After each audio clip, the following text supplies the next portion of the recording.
Every time I look into my wife's eyes, I think, is this it? Every day we fall in love more and more. With who she used to be. Someone told us once, never go to bed angry. So I just sort of store my anger inside. I may not have found the right person yet, but I'm having a pretty good time with all the wrong ones. I guess you could say the sex is efficient. I guess I have a certain type, and apparently it's the type that doesn't want to date me. The sex is great. Twice a year.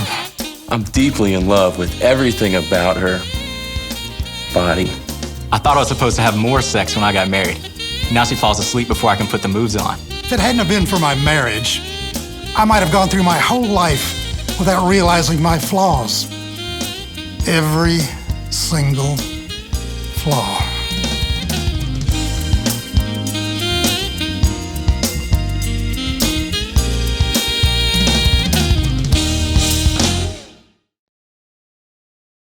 I'm Darren, and I'm one of the pastors here at Focus, and we are going to have some fun this month. Come on, somebody. We're starting a brand new series called Meant to Be. Every February, we take this month and we focus on relationships. It's kind of the love month, right? Like at least Valentine's Day. And so we just kind of roll with that exact same thing. And so we talk about relationships every single February, and this is the time that we're going to do that. And we're starting off the series called Meant to Be. Now, I just want to give you a heads up is that that during this series that we're going to talk about all kind of aspects of relationships and intimacy and how that goes. And we're talking about our mindset when it comes to relationships. We're going to talk about the spiritual nature of relationships. We're also going to talk about the physical nature of relationships. We're going to talk about sex. And we're going to do that. I'm giving you a heads up. We're going to do that in the third week of this series, just so that you can maybe talk to your teenagers, have conversations with them. But I think it's so important for us to be able to talk about sex because I know this. Scripture talks about it. God created us. And we want to follow what God has designed for us when it comes to our physical relationships. And so we're going to talk about it. We're going to talk about it in an appropriate way, hopefully, because everybody has different ideas of what is appropriate or not. And usually what that means is that usually after we have kind of a sex talk that my wife comes up to me and she was like, now that part was not appropriate. And I apologize for that. But we hope to do that in an appropriate way because we want, I don't know about you, but I want God to speak into my sex life instead of culture speaking into my sex life. Come on, somebody. We want to see God speak into all aspects of our life instead of allowing culture to speak into it. And if we don't talk about it, we're going to hear it from someplace else. So let's have God talk to us about that. So I'm just giving you a heads up. That's week 3.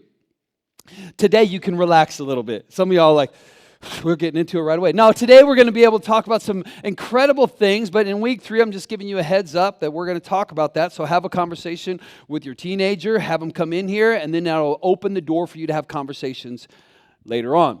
So let me start off this series by asking this incredible question. For all of our single people, for all of our married people, if you want to be in a relationship or if you enter a relationship, the question that I have for you, does anybody want to have a successful marriage? We got some work to do, I'll tell you that. Some of you are all like, I've given up hope. That's what. Does anybody want to have a successful marriage? Come on, right? Like, if you're in a current relationship, that you want to have that be a success. If you're single and you're dreaming about being in a relationship, you want that to be a success. Well, the good news that I have for you today is that if you desire to have a successful marriage, then you are on the same page with God. Because He wants for you to be in a successful relationship as well. Doesn't that feel good? Me and God, we're teammates in this thing, and we're on the same page. We want the exact same thing, to have a successful relationship. Now, to see that happen, we've got to be able to learn some stuff, though, right? Like, because here's the thing, like, if I want to have a successful relationship, and God wants me to have a successful relationship, then we live in a culture that So many marriages are struggling, aren't they? Like, why is it that so many marriages are struggling? Not just from people who aren't in church or anything like that. Like, church is not going to be just the miracle pill for you in your marriage, isn't it? Just not. People think, well, it's struggling, so let's go to church. Well, that's a good step. It's a great step for you. Because then what can happen is that we begin to learn something very important. We begin to learn God's standard for our relationship. If we begin to learn God's standard, the guideline that He has for us, if His idea is for us to be in a successful relationship, and He wants it so much that He said, hey, I'm giving you a guidebook for you to be able to live in a marriage and for it to be successful. These are the standards that you need to have inside of your relationship. We need to learn those things, right? And then once we learn them, now you got to live it out. And so that's what we're going to do during this series, is that we're going to take the principles that God has given us, and then hopefully you can begin to apply it into your life. Because I can sit up here and I can teach all day long about relationships, and you can learn about it, but if you don't take those principles away with you, it's not going to do any good. You hear me on that?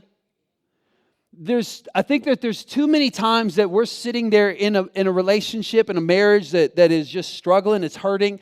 And I hear this statement quite a bit. Well, Pastor, I'm praying for it. I'm praying, I'm just waiting to hear from God in this. You don't have to wait. He's already got a word for you, and He wrote it down. So let's go ahead and learn what He already wrote down. That's why it's called the Word of God. You don't have to wait for a word. He's already got it, so let's learn it. And then what my hope is that you're going to live it out. So my hope is that you will not just be passive. You won't just be passive during this series, that you're going to be an active participant, and you can say to yourself, okay, God, what do you have for me? And what can I learn from this? And then apply it to the relationship that I might be currently in, or apply it to the relationship that I hope that you bless me with at some point.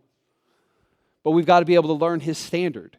Why are so many relationships struggling? Because some of us don't know His standard, and some of us are just not living out His standard. So let's begin to learn His standard, and then let's begin to walk it out, right? That's what my hope is, and that's what I hope to see happen during this series. That's why we're talking about this so much. So what we're going to do is we're just going to jump right in to His teachings today. A very powerful passage that God has already given us on what our relationship should look like, and it's written down in 1 Corinthians chapter 7. And so we're just going to jump right into 1 Corinthians chapter 7, starting in verse 8 today. And it says this is Paul writing. He says, now to the unmarried and to the widows, he says, I say this, it's good for them to stay unmarried as I do. But if they cannot control themselves, they should marry, for it is better to marry than to burn with passion. Now, immediately the question that I have right there is, he's talking about being single, and he's talking about getting married. And so what we need to know is that the church in Corinth, that's where this letter is getting written to, they wrote Paul a letter earlier, and they were asking some of the same questions that we have, because they were having relationship struggles in their church at that time and in their culture at that time. I don't know about y'all, but I know that in our culture that we have some relationship issues, don't we? Come on. Hold up. I don't want to even throw culture underneath the bus. I know that in our church we got some relationship issues. Come on, right? I know that in my relationship that I got some issues at times, right? Come on, right? And so they had these issues going on, and they were like, we got some questions. And so they wrote a letter to Paul, and they were asking specifically about some things. And so this is Paul responding. And they were asking the question, is it better in my walk with Jesus if I'm single or if I'm married. And Paul is saying, well, if you're unmarried, it's good for you to do that. That's fine. Yeah. But if you're married and we're going to get to that. But if you want to get married because you're burning with some passion, then you need to get married. This is really what he's saying, and this is so important for us. For all the single people that are in here today, and you have a desire to get married at some point, don't think that marriage and that relationship will complete you. For all of our married people that are in here today, don't think that the marriage is going to complete you or that a different marriage will complete you either. The thing that you need to know is this. The only relationship that will complete you is a relationship with God. That's it. That's where it starts. But there's some of us in here that want to be in a relationship, right? Because some of y'all burn with passion. Come on, somebody, right? I know I am married. Hello, come on. And so that's what happens is that we have this desire because God created us with this desire to be in relationship with other people, right? He said it from the beginning, and so He put us in this relationship, and we have this desire to be in relationship. And so what happens is that in our culture that we start dating somebody, go on a couple dates, we have some laughs, we joke around, and then all of a sudden there's things that start to happen, right? You start to really love to be around that person. There's emotional attachment that goes along with it. There's all of these different things. Really what happens is that all of a sudden we begin to burn with passion, right? And so if you begin to burn with passion, well, guess what? It's time for y'all to get married. Come on, somebody. And when you begin to burn with passion, that's when it's time for you to be able to say, okay, now we need to make this step. Now we need to go into a marriage relationship. Now, here's the thing that I want you to know, is that once we get into a marriage relationship, now God has some standards for us. Once you begin to burn with passion, now we got some standards that we've got to be able to go through. And that's what we're going to talk about today, specifically about marriage. And so we're going to pick it up in verse 10, and it says this. Now to the married. So he just got done talking to the single people and to the widows. He said, hey, a person's not going to complete you. God is going to complete you. And if you do get married, now this is what I have to say to you. I give this command. And he's like, nah. The Lord's giving you this command. A wife must not separate from her husband.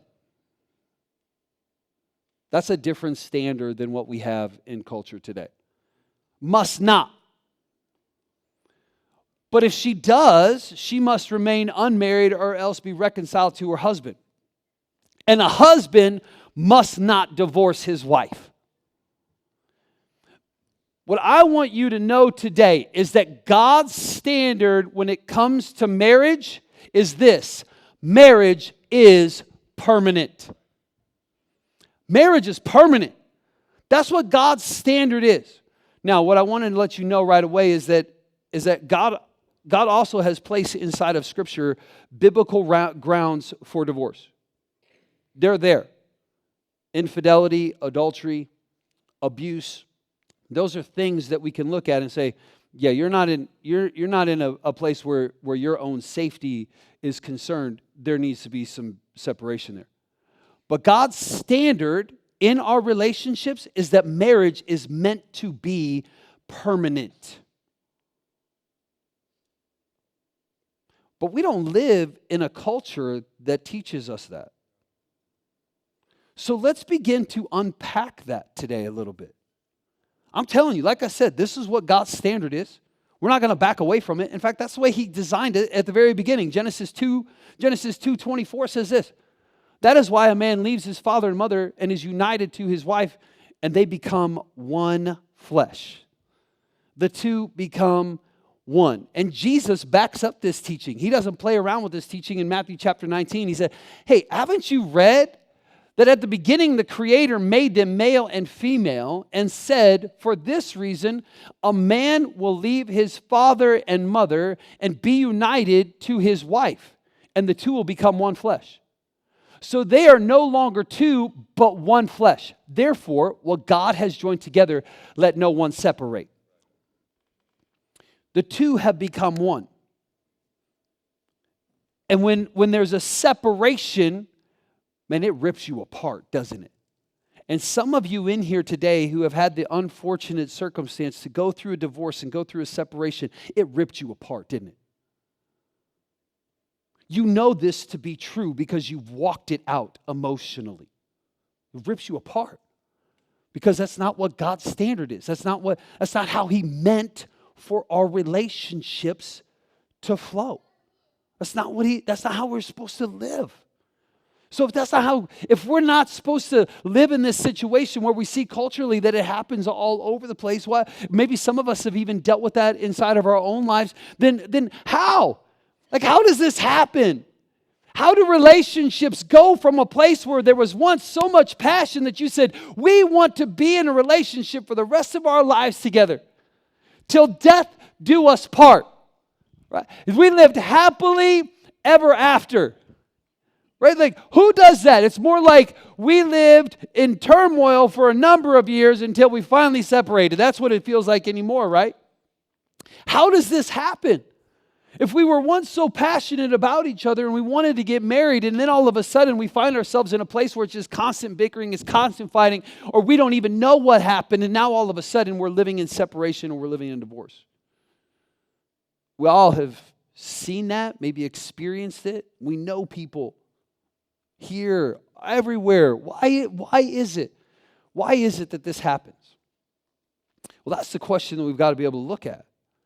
And that's what I hope to be able to talk about today, is that in our own relationships that we are currently in, or maybe for a future relationship that we might have, that we can say, I don't want to fall into a place where that ever happens again.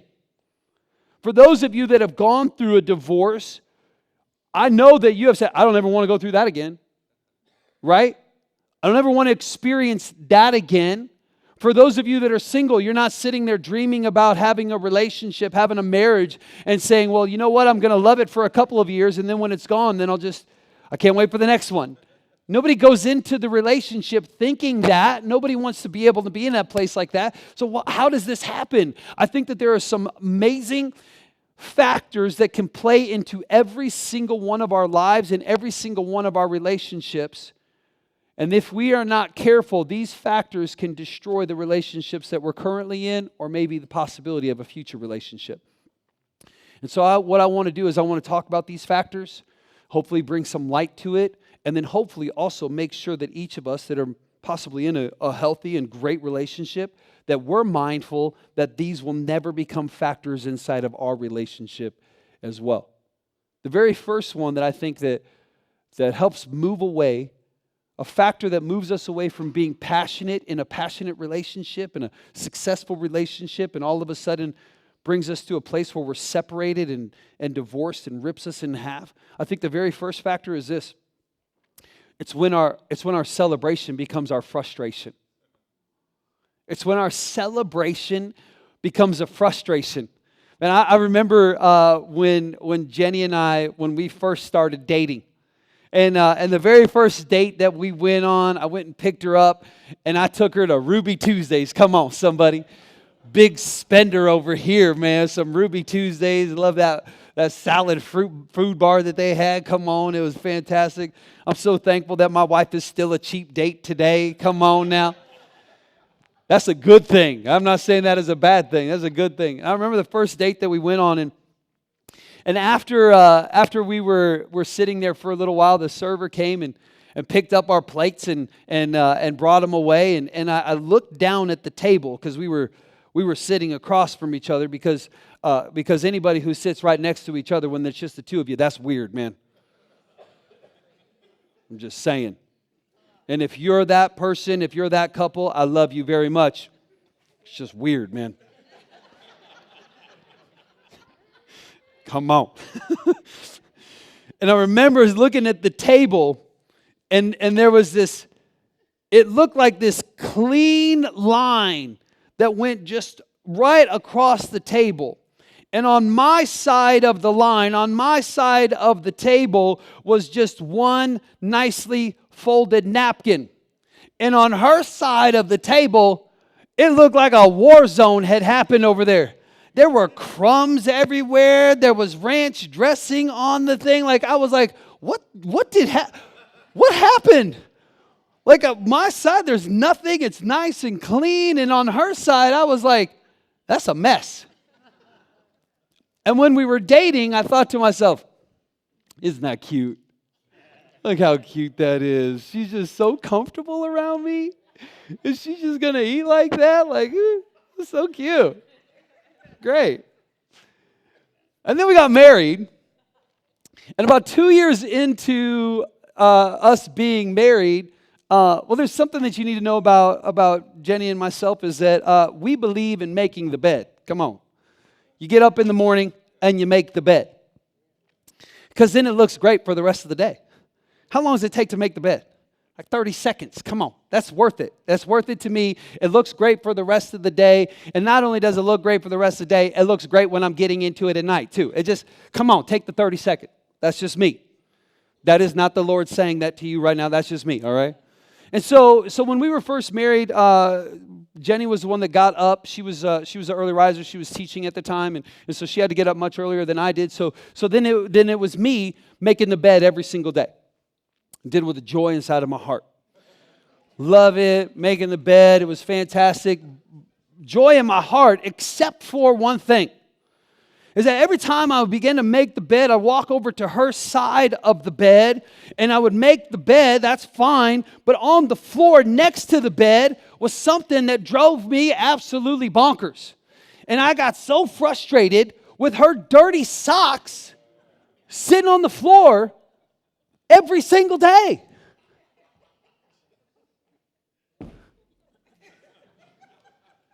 It takes 30 seconds to make the bed. It takes 5 seconds to pick the socks up and put them in the hamper. Come on. I know, because I counted the 5 seconds every single time. It takes 5 seconds. Look at me. It's 5 seconds. One, boom, down, done. How hard is that, right? And I would get so frustrated by these daggum socks sitting there. What I once celebrated, and it's so cute, are you kidding me with this? Why am I the one having to pick these socks up? I have to pick these socks up.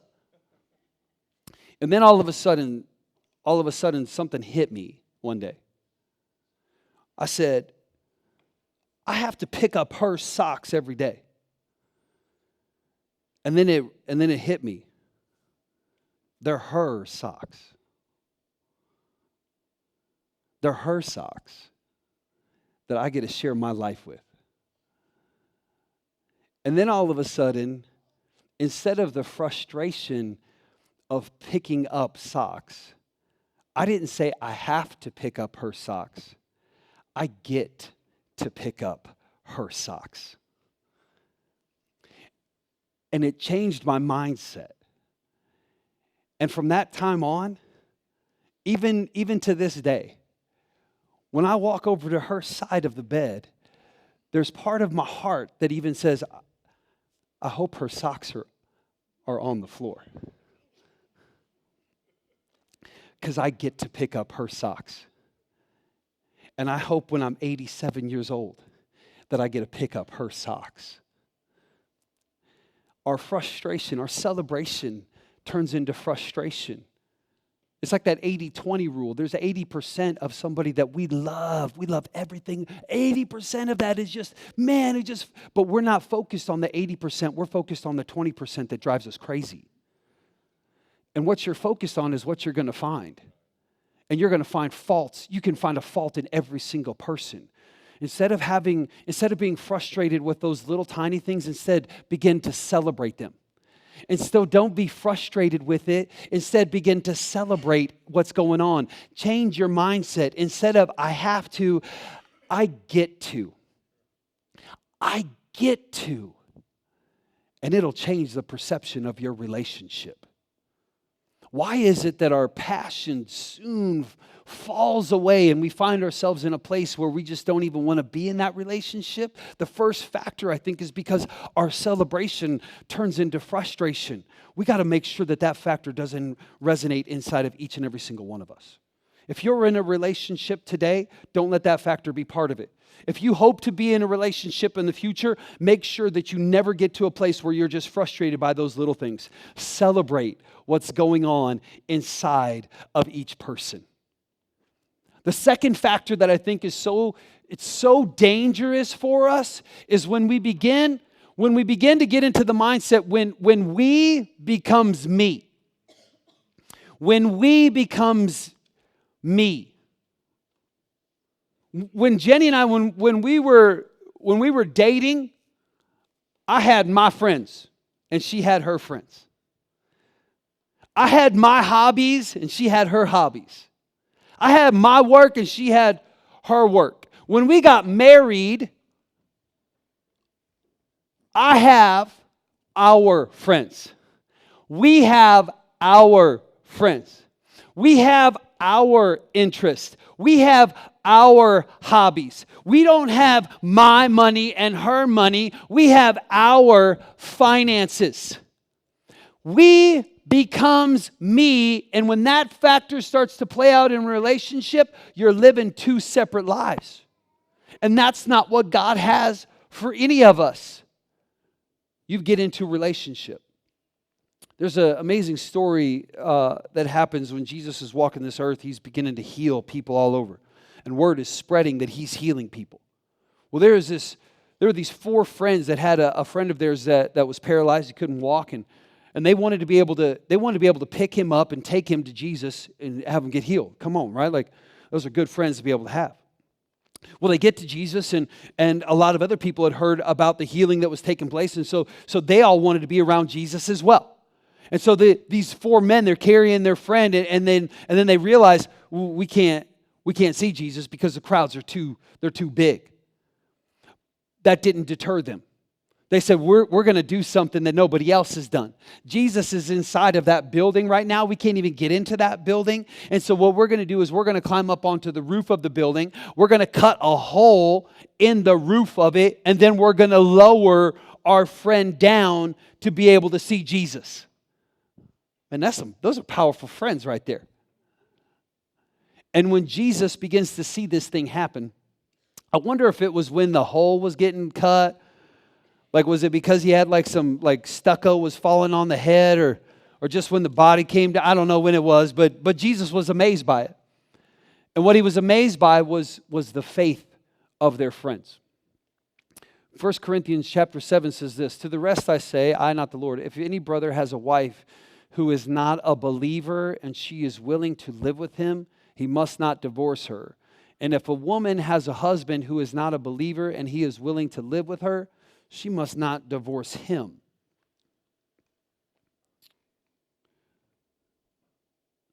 Because there are moments in each of our lives where we need to be carried.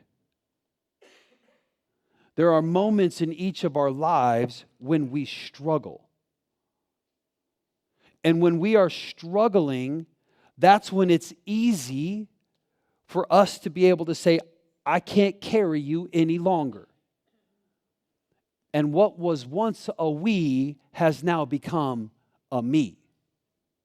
I need to focus, you know what? I need to focus on myself for a little while. You know what? We just need to separate a little bit so that I can work on myself. Right? Some of us have heard those words before. It's a factor that has played into our relationships moving apart. Continue on, he says, "For the unbelieving husband has been sanctified through his wife, and the unbelieving wife has been sanctified through her believing husband. Otherwise your children would be unclean, but as it is, they are holy."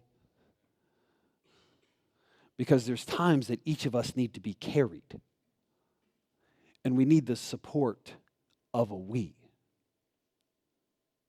When you get married, you say, I do. And after that moment, you no longer say, I do. You say, we do. There's no longer I. The two have become one. When you are in a relationship, a factor that will destroy it is when you begin to allow the me to be louder than the we.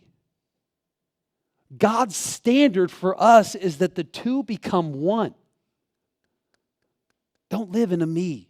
We live in a me culture. We live in a self-centered culture. You got to take care of yourself. Nobody else will, right? That's what culture teaches us. God's standard and His way of living says that when you leave, you got to leave your mother and father. Some of y'all just need to leave your mother and father. That's the first step. Some of your parents, some of you mothers and fathers need to let your kids leave. I'm just saying that right there. Don't need no umbrella helicopter parents inside of a relationship. It's just all there is to it. Let them grow up. Let them be on their own, because they will not be in a successful relationship if you keep getting in the middle of it. I'm just saying. I can't wait till my boys move out of my house. I'm just saying, come on now. We're going to make sure we got blinds on every single window. Woo, you boys know what they're talking about back there. Let's go. Get out of the house, man. And call before you come over. I'm waiting for the day. Come on. It's no longer I do, it is we do. It is not a me, it is a we. You got to have that mentality. Live in that mentality. Culture is not teaching us that, but that's what God is teaching us. Now we got to live it out. First factor that separates us and moves us from living a relationship full of passion is when we start to get frustrated with the other person. We're no longer living in celebration, but we're living in frustration. The second factor is when we begin to have the mentality that it's me instead of a we. We're in this together. Come on. We're not fighting against each other. We are fighting for each other. We're on the same team. Come on. And then this factor, oh man, this factor just plays out so hard for all of us. It's when debtors become collectors. I'm going to read a story that Jesus told that explains this so well inside of our relationships. Matthew 18. Jesus says this. He says, okay, therefore the kingdom of heaven, which is the way that we're supposed to live. You understand that? The kingdom of heaven is when you say yes to Jesus, you become part of His kingdom. When you say yes to Jesus, then you are saying, I say yes to the standards that God has for me to live. And this is what it's like. This is the kingdom of heaven is like a king who wanted to settle accounts with his servants. And as he began the settlement, a man who owed him 10,000 bags of gold. Come on now, that's a lot, right? It doesn't matter what culture, that 10,000 bags of gold, you're like, well, how big was the bag? Does it matter? It's 10,000 of them, all right? It's a lot of money, all right? 10,000 bags of gold was brought to him. Now, I don't know about you. If I owed 10,000 bags, what got you to a place where you owed 10,000 anyway? Well, what you doing, man? Like, he was living a high life for a while, I'm just saying. Was brought before him. I'd be a little nervous if I was that guy.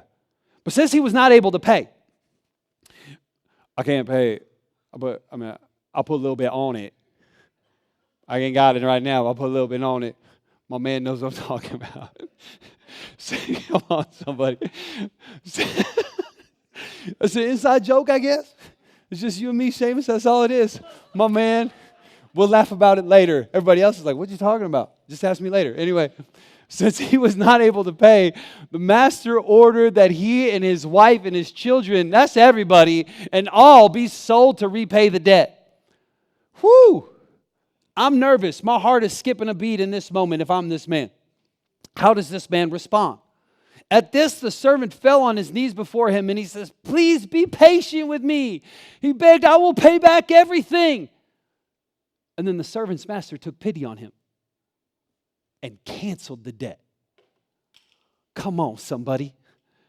Anybody in debt want to have that debt canceled? Come on, somebody. Right? Student loans forgiven. What's up, Elizabeth Warren? Right? Like, come on, right? Cancel all the debt. Everybody's living free. You gotta be excited about that one, you know? People are like, is that Elizabeth? I'm gonna vote for her, right? Come on. And then the rest of us are gonna pay for it. I got political. I didn't mean to do that. But you gotta feel good in that moment. You got some debt. I have a debt that I cannot pay. I have a debt that I cannot pay. And you have a debt that you cannot pay. And I'm so thankful that Jesus took all of our debt for us. Come on. That's what this story says. But then we, once we are forgiven of that debt, and we're living debt-free, sometimes we respond the same way that this guy did. Go on. And it says, but when that servant went out, like he's living free. Come on, freedom, I'm feeling good, right? He went out, and then he found one of his fellow servants who owed him 100 silver coins. In other words, a lot less. He owed him 100 silver coins. And then what did he do? He grabbed him and he began to choke him. Dadgum. He didn't just throw him in. Pay back what you owe me. And there are so many of us that are in relationships, and the only thing that we're thinking is, you owe me. You owe me for the pain that you've caused. You owe me for the hurt that you owe me for the words that you've said to me. You owe me. We are debtors, and we turn into collectors just like this man.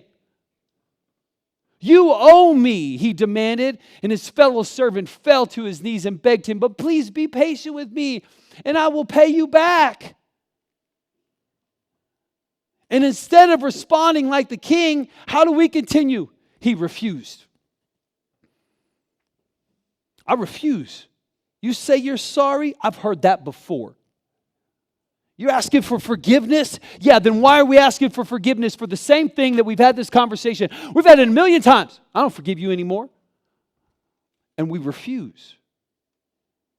We're debtors that turn into collectors.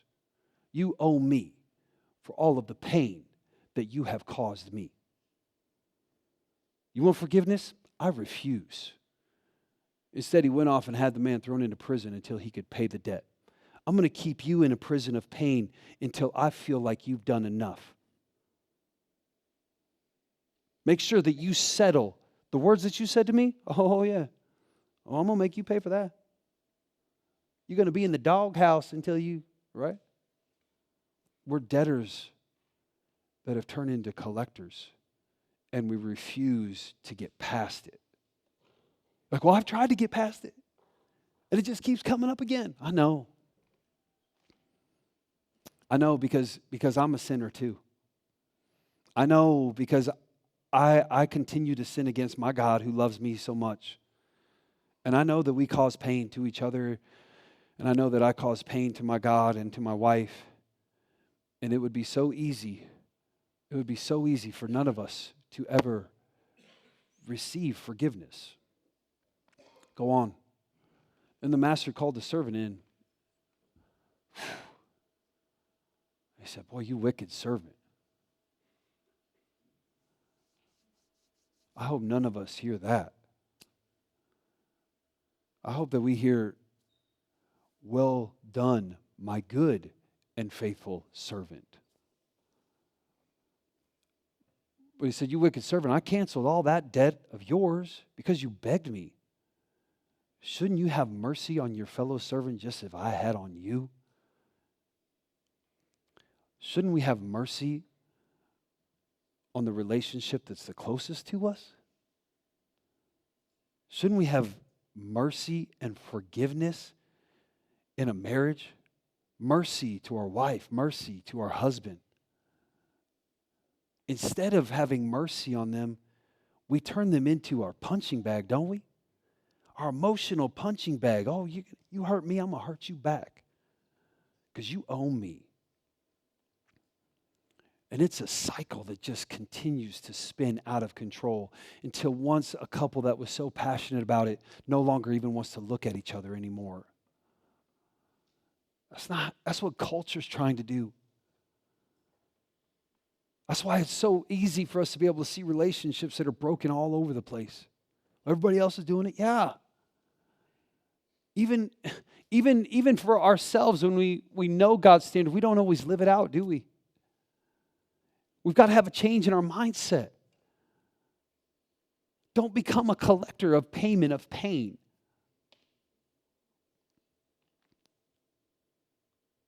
Because if we fall into that trap, Matthew 18:35 says, then this is how my heavenly Father will treat each of you unless you forgive your brother and sisters from your heart. Oh, man. Can we let that be a warning for us right now? I'm here to tell you this.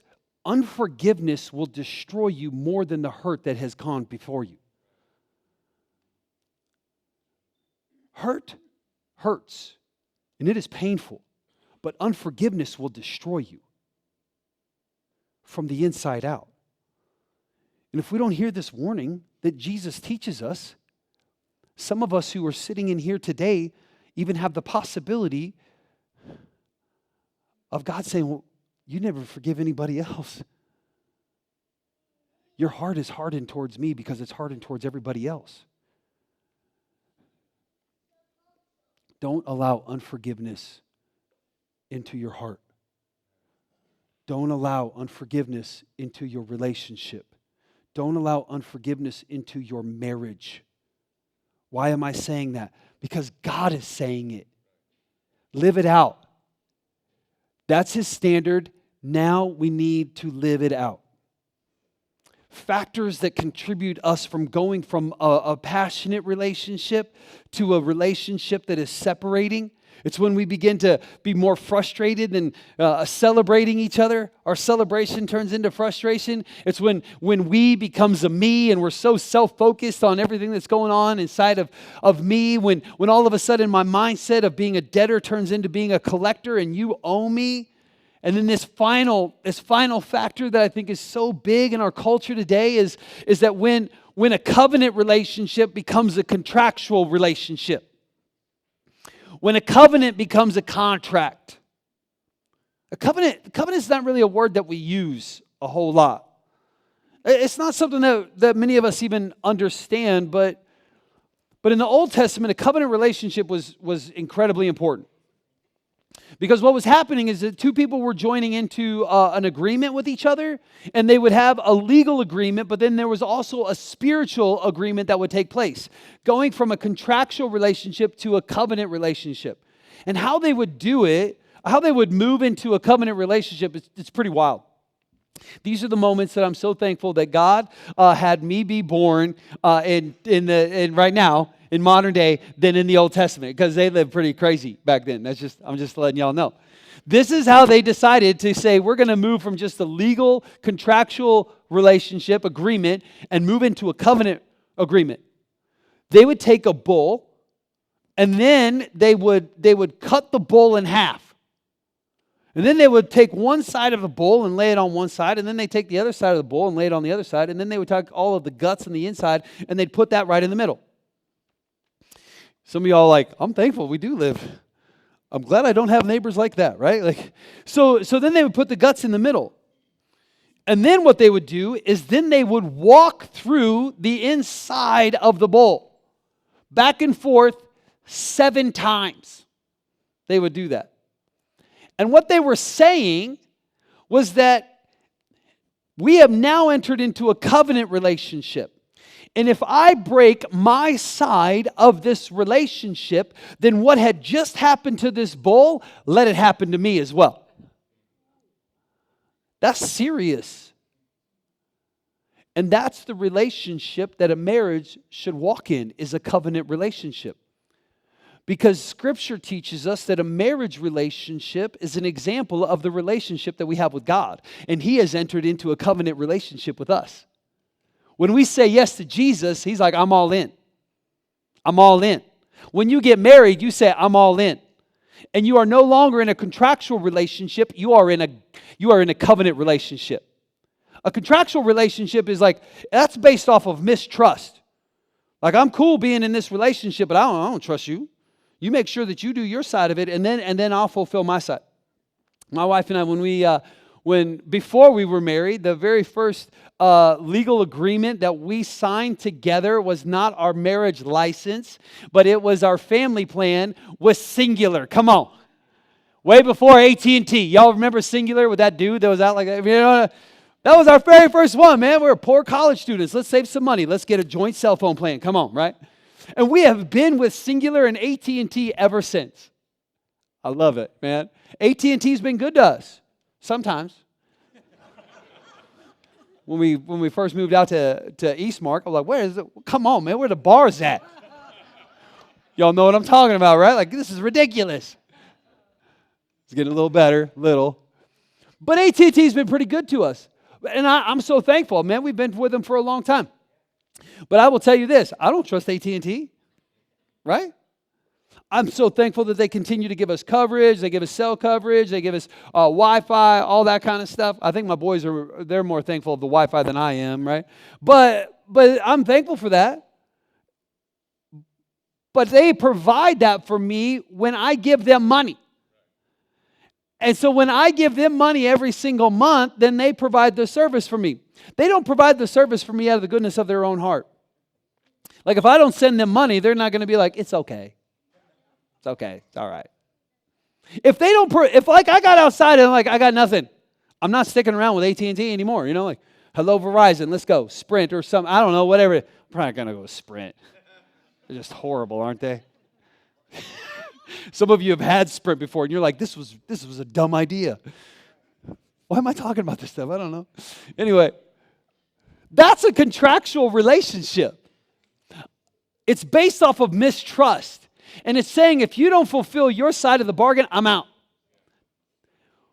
When passion turns into separation, it's because something happened, and you're like, you didn't fulfill your side of the bargain, so I'm out. When a covenant relationship becomes a contract, that's when we're going to see separation. Hurts happen, and failure happens.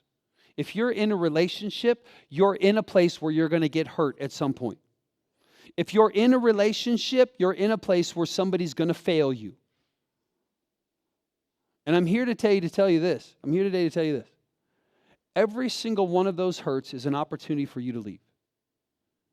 But every single one of those hurts is also an opportunity for you to forgive. Jesus taught us this in a prayer. And he said, this is how you should pray. And in the middle of that prayer, he said, and forgive us our sins as it's already been done. Forgive us our sins as we have forgiven. As we have forgiven those who sin against us. Isn't it? It's so strange that we're quick to forgive. Man, I'll forgive that person that just cut me off in traffic. But we just fall into a place of unforgiveness in our relationships. And it turns into a contractual relationship, and we're like, well, you know what? I can't trust you anymore. I'm out. And we just quit.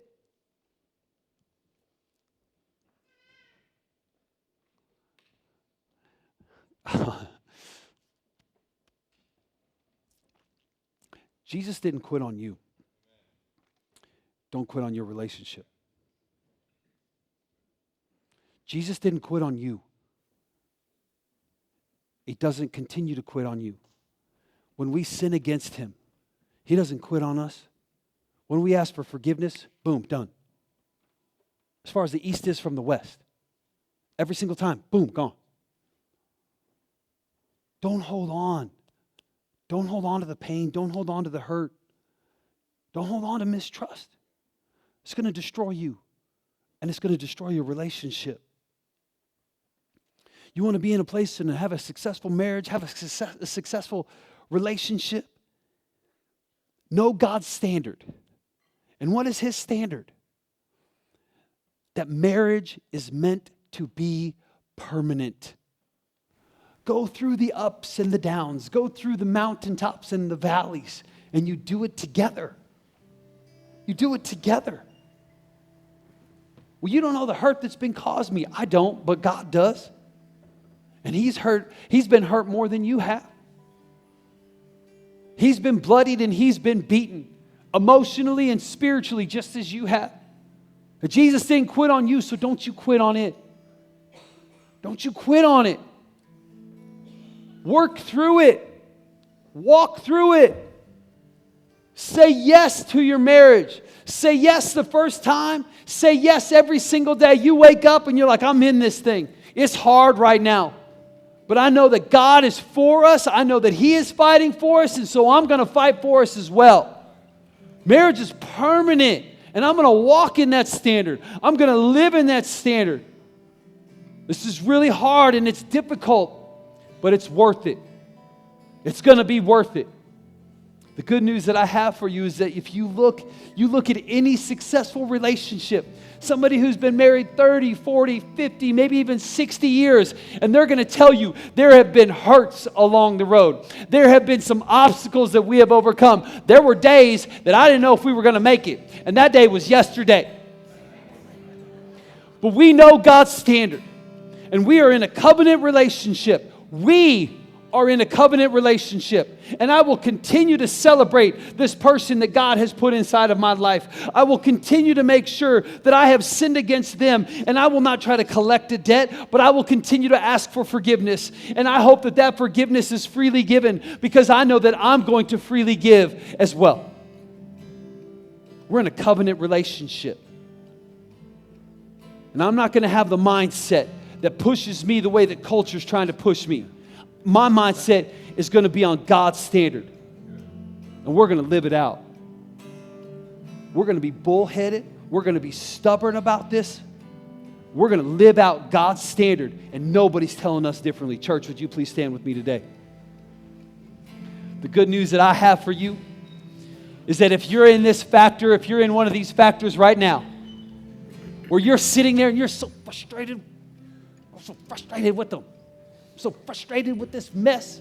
I'm so frustrated with the way that they're living this thing. Oh my goodness. Your mindset can change today. Begin to look at all the good things inside of the relationship. Come on. You're sitting there, you got this factor inside of you that says, you know what, I got to take care of me right now. It's all about me right now. All my friends are telling me that it's all about me. I need to make sure that I'm taking care of me. You can have a change in your mindset today. Open your eyes and see that God has blessed you with somebody amazing inside of your life. Get rid of the me and embrace the we. Don't hold on to the hurts and try to make somebody pay you back. I know that hurt is big. I know that it's something that is just, it's tortured you for so long. Forgive and watch God begin to heal your heart, the relationship. Watch God do a miracle inside of it. And make the choice today. Today I say yes to a covenant relationship. Can we praise God for a moment?